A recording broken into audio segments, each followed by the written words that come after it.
सभी छात्र छात्राओं को आर्य शर्मा सर यूट्यूब चैनल में हम स्वागत करते हैं।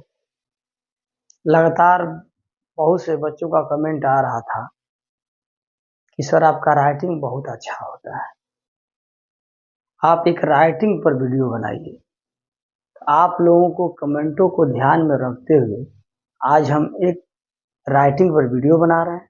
आज का हमारा मुख्य बिंदु है कि सुंदर लिखावट कैसे करें। मुख्य बिंदु है कि सुंदर लिखावट कैसे करें। सुंदरता सबके लिए प्रिय होती है।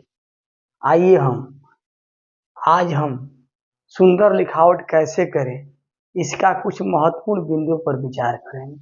सबसे पहला बिंदु है कि अ से लेकर के ज्ञ तक, कहाँ से कहाँ तक, तो अ अक्षर से लेकर के ज्ञ अक्षर तक सभी वर्णों को साफ साफ, सभी अक्षरों को साफ साफ सुंदर तरीके से लिखने का ढंग सीख लेना होगा। जब ये बात हम बोलते हैं तो बहुत से बच्चे तुरंत उत्तर देते हैं, सर हम मैट्रिक में आ गए, सर हम इंटरमीडिएट में आ गए, इस समय हम लोग क ख लिखेंगे। हम आप लोगों को क ख लिखने के नहीं बता रहे हैं, ये राइटिंग बनाने का मूल मंत्र बता रहे हैं। आप लोग जानते हैं कि हिंदी विषय में दुनिया में कोई ऐसा शब्द नहीं है जो अ अक्षर से लेकर ज्ञ अक्षर से अलग लिखा जाता हो। कोई भी शब्द अगर लिखना है तो इन्हीं वर्णों के सहयोग से लिखना है। तो हमको करना क्या होगा, सबसे पहले इन्हीं सभी वर्णों को एकदम साफ साफ और सीधा लिखने का ढंग सीखना होगा। उसके बाद से जो 12 खड़ी की जो मात्राएं होती हैं, उन मात्राओं को भी साफ साफ लिखने का ढंग सीख लेना होगा कि कैसे मात्रा कहाँ से दें।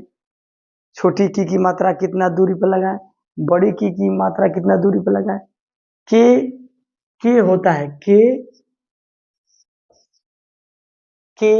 कै को क, इन वर्णों को जो मात्राएं होती हैं, ये मात्राएं जो है 45 अंश के कोण पर झुकी होनी चाहिए। इन वर्णों पर मात्राएं कितने अंश के कोण पर झुकेंगे, तो 45 अंश के कोण पर जब मात्राएं झुकी रहेगी, इतना सुंदर देखने में लगता है। आप लोग कैमरे के माध्यम से देख रहे हैं, ये अक्षरों की क्या करती है, शोभा बढ़ाती है।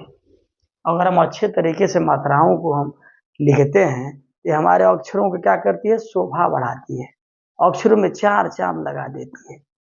उसके बाद से जो है 52 अक्षरों को सुंदर और सीधा लिखने का अभ्यास कर। आप जानते हैं कि हिंदी वर्णमाला में वर्णों की संख्या 52 होती है। वर्णों की संख्या कितनी होती है, 52 होती है। तो हमको सुंदर लिखना है, उसके लिए कुछ करने की आवश्यकता नहीं है। हमको करना क्या है, वर्णमाला के 52 अक्षरों को साफ साफ और सीधा लिखने का ढंग सीख लेना है। इससे हमारा क्या होगा, राइटिंग में लगातार सुधार होना शुरू कर देगा। कुछ बच्चे कहते हैं कि सर हम 2 पेज 3 पेज राइटिंग रोज लिखते हैं। आप कितना ही पेज राइटिंग लिखिए, कोई सुधार होने वाला नहीं है। जब तक इन अक्षरों को आप साफ साफ और सीधा लिखने का ढंग नहीं सीखिएगा, आप राइटिंग लिखते लिखते थक जाइएगा, लेकिन राइटिंग जिंदगी में कभी अच्छी नहीं होगी आपकी। तो आपको करना क्या होगा, ये 52 अक्षरों को साफ साफ लिखने का ढंग सीख लेना। अक्षरों को सीधा व समान दूरी पर लिखना। अक्षरों को क्या करना है, सीधा व समान दूरी पर लिखना। ये जो समान जो शब्द आ रहा है, इस पर आप लोग गौर कीजिएगा। ये अक्षरों को सीधा और समान दूरी पर लिखना। जैसे आप लोग देख रहे हैं व्हाइट बोर्ड पर, आप लोग देख रहे हैं कि सीता एक सुंदर लड़की है। सीता कैसी लड़की है, तो सीता एक सुंदर लड़की है। आप देख रहे हैं कितना साफ साफ हम जो है सभी शब्दों को बनाए हैं, लिखे हैं। इन शब्दों में देखिए कि सीता जो लिखा है, स और त के बीच में एकदम समान दूरी है। ए और क के बीच में एकदम समान दूरी है। द और र के बीच एकदम समान दूरी है। ल और ड़ के बीच में एकदम समान दूरी है। और और की के बीच में एकदम समान दूरी है। माने कहने का मतलब हमारा साफ साफ है कि सभी वर्णों के बीच की दूरी एकदम समान हो। कभी कभी क्या करते हैं बच्चे, कोई वर्ण जो है बहुत नजदीक लिख देते हैं, कोई वर्ण जो है बहुत दूर कर देते हैं, जिससे क्या होती है, उसकी सुंदरता जो है धूमिल होती है। शब्दों को सीधा और समान दूरी पर लिखना, शब्दों को क्या करना है, सीधा और समान दूरी पर लिखना।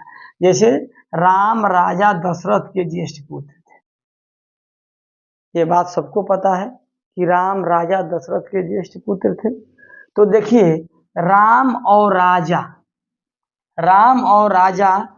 दशरथ के ज्येष्ठ पुत्र थे, सभी शब्द कितना सीधा सीधा लिखा गया है। कैसे लिखा गया है, सभी शब्द कितना सीधा सीधा लिखा गया है।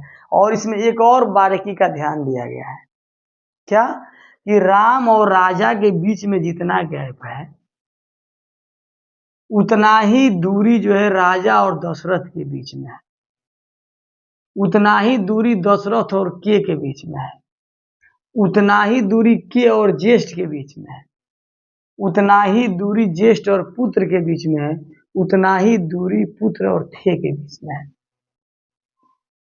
अर्थात आप लोग हमारी बातों को समझ गए होंगे कि वर्णों से वर्णों के बीच की दूरी समान होनी चाहिए, शब्दों से शब्दों के बीच की दूरी समान होनी चाहिए, तब हमारी अक्षरों की जो है सुंदरता बढ़ेगी, तब हमारे शब्दों की सुंदरता बढ़ेगी। शब्दों के ऊपर सीधा लाइन रेखा खींचना, ये सबसे महत्वपूर्ण हमारा बिंदु है। बच्चे क्या करते हैं, शब्द को लिख देते हैं, शब्द लगातार कॉपी में लिखते चले जाते हैं, और ऊपर जो लाइन जो होता है एकदम क्या करते हैं, तिरछा कर देते हैं। जैसे देखिए, राम राजा दशरथ के ज्येष्ठ पुत्र थे, देखिए सभी शब्दों के ऊपर हमारा लाइन बिल्कुल सीधा है। आप कैमरे के माध्यम से देख रहे हैं कि हमारे सारे शब्दों पर, सभी शब्दों पर हमारा लाइन बिल्कुल एकदम सीधा है। जब लाइन सीधा है, अक्षरों से अक्षरों के बीच की दूरी समान है, शब्दों से शब्दों के बीच की दूरी समान है, सभी अक्षरों और सभी शब्दों को ऊर्ध्वाधर और 90 अंश के कोण पर बनाया गया है, तो स्वाभाविक है कि हमारे अक्षरों की सुंदरता बढ़ेगी। जब अक्षरों की सुंदरता बढ़ेगी तो देखने वालों को अच्छा लगेगा। आप परीक्षा में आप जब बैठेंगे और सुंदर लेखन का कार्य करेंगे, वो आपकी कॉपी जब परीक्षक महोदय के पास पहुंचेगी तो आपके लेखन कार्य से प्रभावित होंगे। आज जब लेखन कार्य से प्रभावित होंगे तो जरूर कुछ जो है आपको प्रोत्साहन के रूप में जरूर एक आध अंक जरूर आपको ज्यादा ही मिलवे ही करेगा। अगला बिंदु है कि लाइन के आधे से अधिक भाग पर लिखना। एक बच्चों के अंदर ये भी हम कमी देखते हैं, जो कॉपी में जो लाइन दिया गया होता है, जैसे मान लीजिए ऊपर वाली लाइन एक नीचे वाली लाइन है, तो लाइन के आधे से अधिक भाग में लिखना है। जैसे हम डॉट डॉट डॉट डॉट किए हैं, वो आधे से अधिक भाग में हमने डॉट डॉट किया है। अर्थात हमारा कहने का मतलब है कि लाइन के 60% भाग पर क्या करना है, हमको लिखना है। कुछ बच्चे क्या करते हैं, बहुत छोटे छोटे अक्षर बनाते हैं, कुछ बच्चे क्या करते हैं, बहुत बड़े बड़े अक्षर बनाते हैं। तो ज्यादा छोटा होगा तो भी अच्छा नहीं लगेगा, ज्यादा बड़ा होगा तो भी अच्छा नहीं लगेगा। हमको अक्षर बनाना कितना है, तो लाइन के आधे से अधिक अर्थात 60% भाग पर ही हमको अक्षर बनाना है। तब हमारा क्या होगा, अक्षर एकदम साफ होगा, सुंदर होगा, देखने में बहुत अच्छा लगेगा।